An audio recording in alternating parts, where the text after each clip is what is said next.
Well, here I am. It's a beautiful warm day here in Cambodia just outside of Battambang. The sun is shining, the air is thick with the sweet smell of damp earth, and something floral I can't quite name.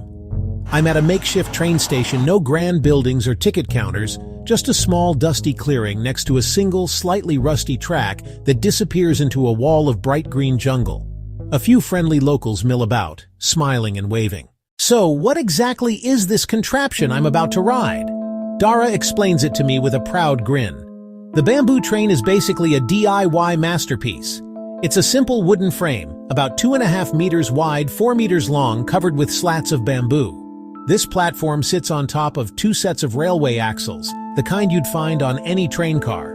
The whole thing is powered by a small gasoline engine, like something you'd see on a lawnmower or a small boat.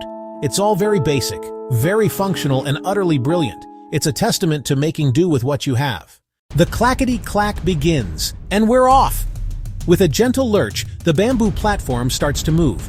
The driver pushes a long bamboo pole against the ground to give us a little nudge, and then the engine takes over. The sound is immediate and constant, a rhythmic clackety-clack as the steel wheels roll over the seams in the old, slightly warped tracks. It's a hypnotic sound, the heartbeat of this journey. It's not smooth like a modern train, you feel every bump. It's a wonderfully tactile experience. I'm not just seeing the countryside, I'm feeling it through the vibrations. The speed picks up faster than I expected. The wind whips through my hair. The scenery is just breathtaking. As we leave the little station area behind, we are immediately swallowed up by a world of green, a vibrant tapestry of every shade of green, towering palm trees, thickets of bamboo, huge leafy banana plants, vegetation so dense it forms a natural tunnel over the tracks. We plunge into a cool, shaded corridor. Sunlight dapples through the leaves, shifting light and shadow on the platform. Every now and then the jungle opens up, expansive rice paddies stretch to the horizon. Fields almost fluorescent green under the hot sun. Farmers in conical hats tending young rice shoots. They look up as we whiz by and give us a friendly wave. The air smells incredible out here. Damp soil, fragrant flowers, the buzz of insects. We pass small stilt houses and kids run out to wave. Their joy is infectious. As we continue our clattering journey, Dara shares some more stories about the Nori's past. He tells me that during its heyday, this was the unofficial public transport system for this entire region. People would use it for everything.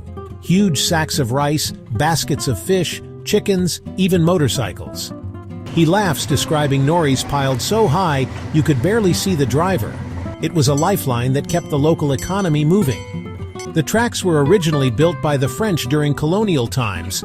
Years of conflict left much of it damaged or neglected. So resourceful locals created the Nori, a cheap, effective way to use abandoned railway lines.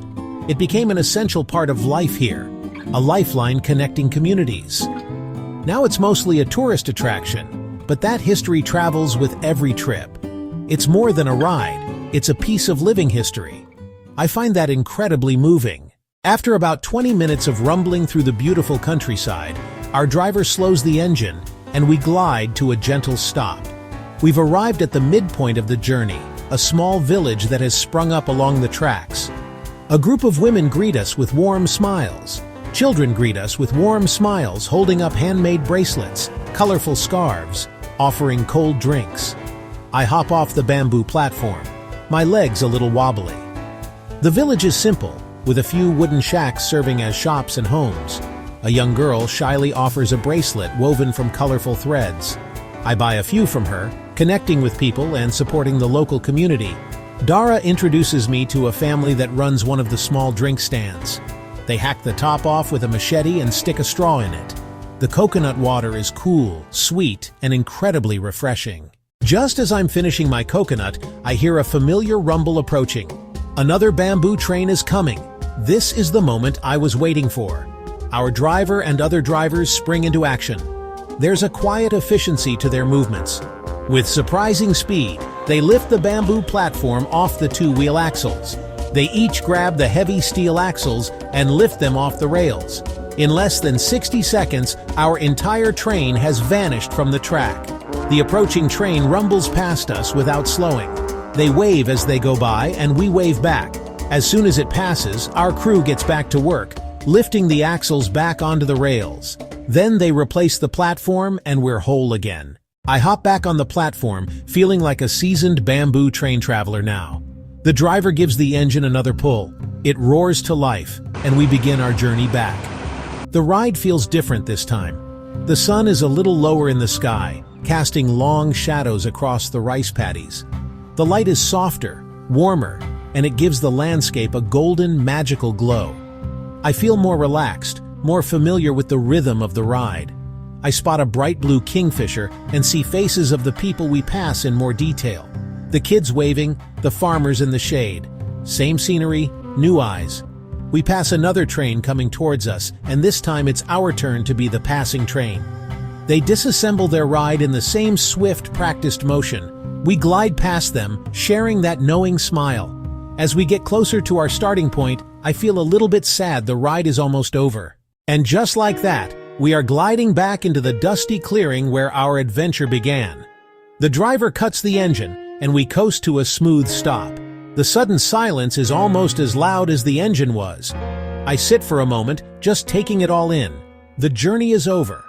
I thank my driver and my guide Dara profusely. This experience was everything I hoped it would be, and so much more. So if you ever find yourself in Cambodia, you have to do this.